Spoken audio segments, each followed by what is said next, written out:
Assalamualaikum warahmatullahi wabarakatuh. Kami dari kelompok 10 yang beranggotakan saya sendiri Permadina Takisandi, NIM terakhir 243. Kemudian ada Hanifah Alifia, NIM terakhir 244, dan Rofiah Salma, NIM terakhir 245.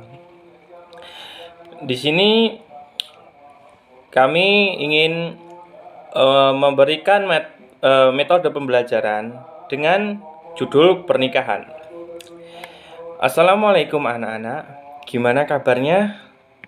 Sehat semua? Alhamdulillahirabbil alamin. Materi pada kali ini kita akan membahas tentang pernikahan. Yang pertama adalah pengertian pernikahan dan hukum pernikahan dalam Islam. Perkawinan menurut ilmu fikih disebut dengan istilah nikah atau mengandung dua arti. Yang pertama, arti menurut bahasa adalah berkumpul atau bersetubuh.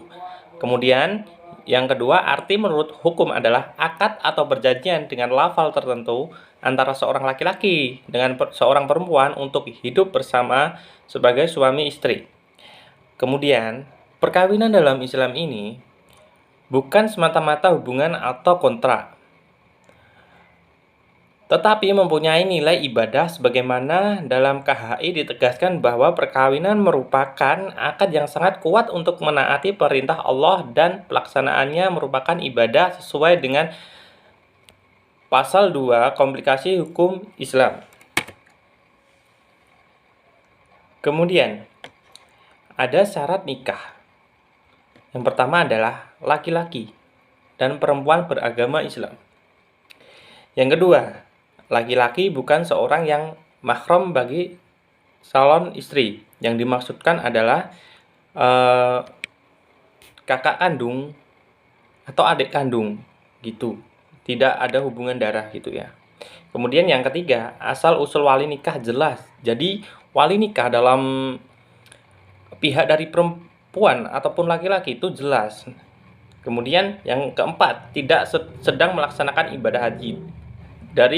Jadi kalau sedang melakukan ibadah haji, nikah itu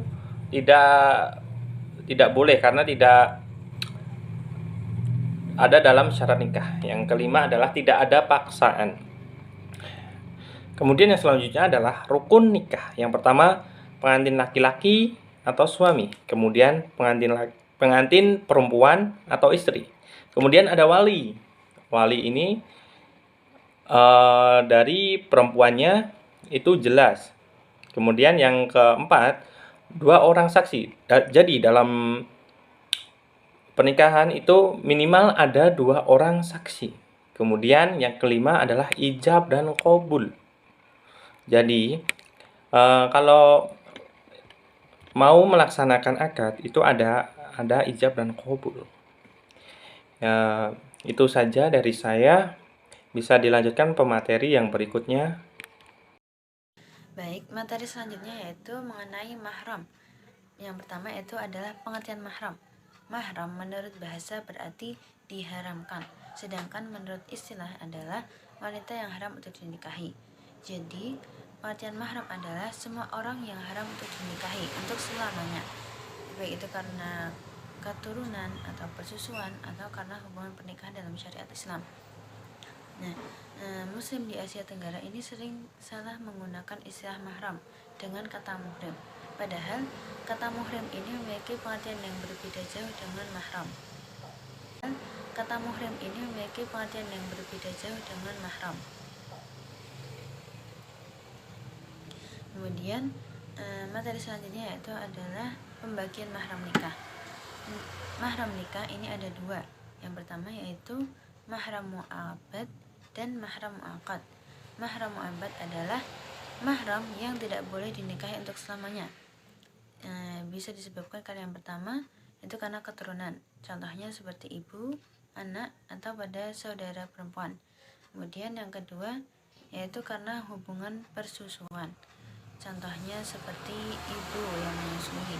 Kemudian jika memiliki saudara perempuan yang sepersusuan maka haram untuk dinikahi. Kemudian yang ketiga yaitu karena hubungan pernikahan dalam syariat Islam. Itu contohnya seperti ibu mertua, anak tiri, atau ibu tiri. Itu haram untuk dinikahi.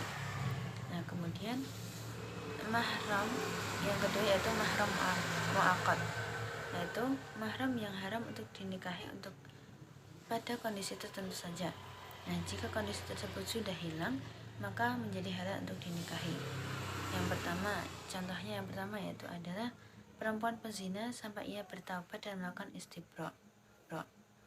Kemudian yang kedua yaitu perempuan yang sedang ihram sampai ia tahlul. Kemudian yang ketiga yaitu perempuan yang musyrik sampai ia masuk Islam.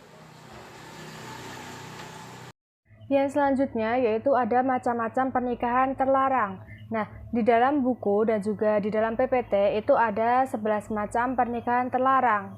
Yaitu yang pertama nikah mut'ah. Nikah mut'ah itu bisa disebut dengan nikah kontrak, di mana nikah tersebut dilakukan oleh seseorang dengan tujuan melampiaskan hawa nafsu dan untuk bersenang-senang untuk sementara waktu atau dibatasi oleh waktu tertentu. Kemudian yang kedua ada nikah syigar atau kawin tukar, yaitu apabila seorang perempuan dinikahkan oleh wali dengan laki-laki tanpa mahar dengan perjanjian bahwa laki-laki tersebut akan menikahkan wali perempuan tersebut dengan wanita yang berada di bawah walinya, di bawah perwaliannya, seperti adiknya atau ponakannya, seperti itu. Kemudian nikah tahlil. Nikah tahlil ini termasuk ke dalam kategori nikah muakkad atau nikah dalam perjanjian waktu tertentu yang terlarang sebagaimana dengan nikah mut'ah tadi ya. Jadi nikah tahlil itu merupakan bentuk kerjasama antara muhalil dengan muhalal, yaitu suami pertama dengan suami kedua. Kemudian yang keempat ada nikah dalam masa idah, itu tidak boleh ya. Kemudian yang kelima ada nikah beda agama. Yang keenam ada nikah dengan wanita-wanita yang diharamkan karena sebab nasab dan hubungan kekeluargaan. Yang ketujuh ada nikah dengan istri yang telah ditalak 3. Yang kedelapan ada nikah pada saat melakukan ibadah ihram. Yang kesembilan ada nikah dengan wanita yang masih bersuami, itu jelas tidak boleh ya. Kemudian yang ke-10 ada nikah dengan wanita pezina atau pelacur. Namun apabila keduanya telah bertaubat, tobat nasuha ya tentunya, dan masing-masing memperbaiki diri, maka boleh dinikahi atau boleh menikahi wanita pezina atau pelacur. Kemudian yang terakhir yang ke-11 ada nikah dengan lebih dari 4 wanita. Nah, di dalam Islam sendiri itu boleh menikahi 4 wanita. Apabila lebih dari 4 wanita itu tidak boleh ya. Baik, sekian pelajaran kita hari ini. Karena waktunya sudah habis, kita tutup dengan bacaan hamdalah. Alhamdulillahirabbil alamin. Jangan lupa tetap memakai masker, tetap mencuci tangan, tetap berjaga jarak, dan juga selalu menggunakan hand sanitizer karena ini masih berada di musim COVID-19 ya. Jaga kesehatan itu paling utama, memakan makanan yang bergizi, minum air putih yang banyak. Baik, sekian dari saya, kurang lebihnya mohon maaf. Wassalamualaikum warahmatullahi wabarakatuh.